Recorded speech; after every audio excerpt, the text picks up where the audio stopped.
जय श्री राम। मैं पत्रकार इंद्रेश सिंह चौहान और आप देख रहे हैं जय भारत न्यूज़ नेटवर्क। आज हमारे साथ है खास बातचीत करने के लिए विश्व हिंदू परिषद के प्रांत सह मंत्री श्रीमान सतीश कोतवाल जी, और जानेंगे इनकी जो अयोध्या दौरा था, इनके विचार सुनेंगे। जय श्री राम। जय श्री राम। इंद्रेश जी, धन्यवाद।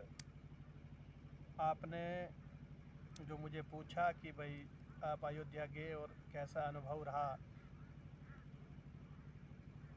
तो मैं आपको ये कहना चाहूँगा कि मैं मूलतः भदरवा से हूँ। वैसे भी अपना डोडा भदरवा किश्तवाड़ तो एक ऐसा संघर्ष भरी भूमि रही है, चाहे वो आतंकवाद का समय हो, चाहे उससे पहले का हो। यहाँ जिस आदमी ने भी जन्म लिया, संघर्ष किया, और अपने पूरे देश भर में भगवान राम के अनेकों मंदिर हैं, लेकिन राम जन्मभूमि जो है उसके पीछे का एक बहुत बड़ा इतिहास है। और राम जन्म भूमि जब अयोध्या धाम में आप जाते हो तो इस प्रकार का अनुभव होता है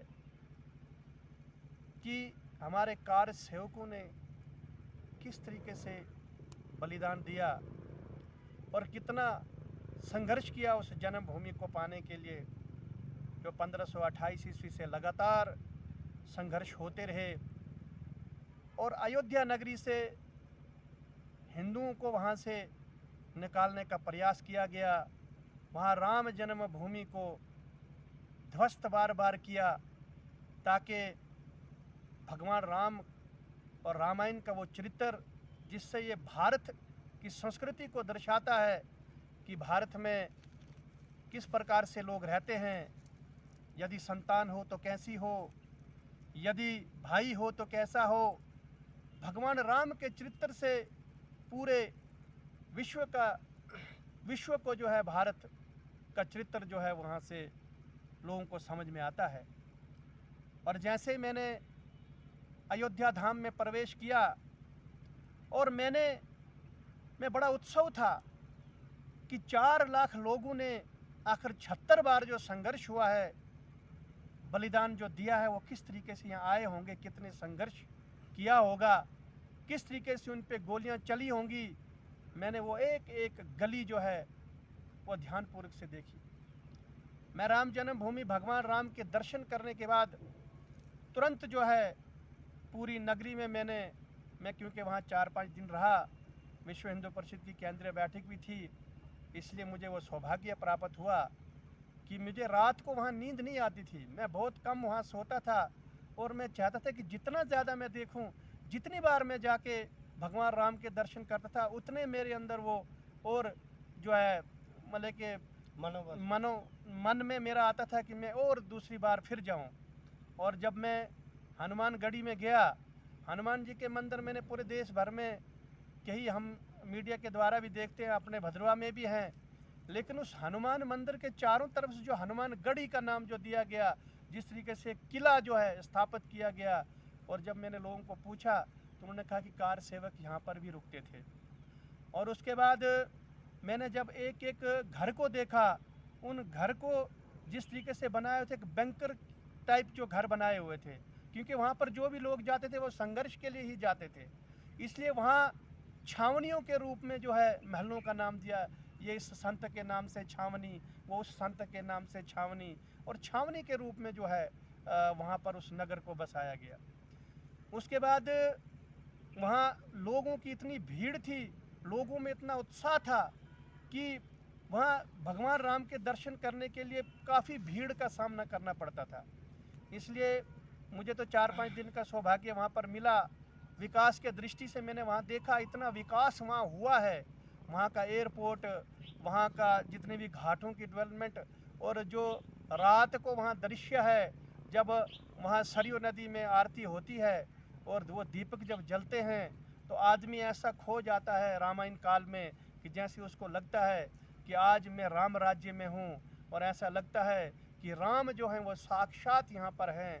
इसलिए मैं भारतवर्ष के सभी सनातन को मानने वालों से मैं या आपके चैनल के माध्यम से यही निवेदन करूंगा कि आपको एक बार ज़रूर वहां जाना चाहिए, और वहां जाने के बाद आपको हर रेडी पे, हर दुकान पे, हर टी स्टॉल पे, हर धर्मशाला में जाकर पैसे देकर रुकना चाहिए, ताकि जिस आशा से वहाँ लोगों ने अपनी दुकानें लगाई हैं, दुकानें खोली है, उनको इससे रोज़गार मिले। यही मैं इंटरव्यू सुनता था पहले मीडिया में कि क्या राम मंदिर बनने से हमको रोज़गार मिलेगा, क्या राम मंदिर बनने से हमारे पेट की भूख खत्म होगी। लेकिन मैंने वहाँ जाकर ये देखा है कि भगवान राम लला की जब से प्राण प्रतिष्ठा हुई है, और पूरी इकानमी किस तरीके से चारों तरफ से घूम रही है। रिक्शे वाले को रिक्शे के पैसे मिल रहे हैं, दुकानदार को अपनी सामान बेचने के पैसे मिल रहे हैं, होटल वाले को एक अच्छा होटल का रेंट मिल रहा है, और इसी तरीके से चारों तरफ से राममय ही राममय है। और मैं इसलिए मुझे फिर दोबारा मुझे मन है ये कि मैं एक बार फिर वहाँ जाऊँगा, क्योंकि जितनी बार वहाँ जाओ उतने बार आदमी को वहाँ जाने का मन करता है कि आदमी बार बार वहाँ जाए। मैंने पहले भी आपको कहा कि उस अयोध्या धाम में 7,000 मंदिर हैं, जिनमें केवल 3,000 मंदिर जो है भगवान राम के ही मंदिर है, और हर घर के साथ एक मंदिर है। उसका जो घर का जो नक्शा है वो भी एक मंदिर का रूप है। उसी तरीके से वो जो घर वहाँ बनाए गए हैं, वहाँ एक हर महल का कहीं लक्ष्मण के नाम से है, सीता रसोई के नाम से है, दशरथ महल है, और सारी एक छोटी छोटी चीज़ें जो है वो भगवान राम के परिवार और भगवानों के नाम से उन महलों का नाम जो रखा गया है।